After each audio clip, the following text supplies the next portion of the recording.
حضار محترم لطفا در جاهای خود مستقر شوید. سخنرانی ولی امر مفسدین جهان تا لحظات دیگر شروع خواهد شد. ما نگرانیم از حقوق بشر، از دموکراسی، نگرانیم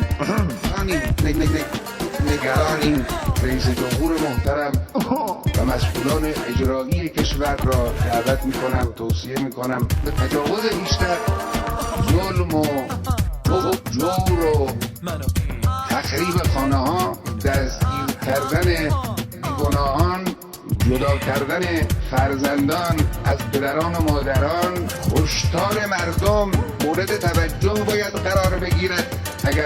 اگرچه همکنون هم بسیاری از کارها رو شروع کردن. دموکراسی و مردم سالاری به شدت محکوم است. اگر خدای نکرده حد و مرگ به وجود بیاد، چه چیزی دیگه میتوانه جلو او رو بگیره؟ ما نگرانیم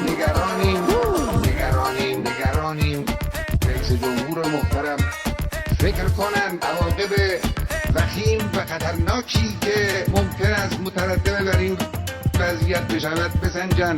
میخوان نگذارن آب خوش از گلوی ما با این بره جین بله. ما نگرانیم.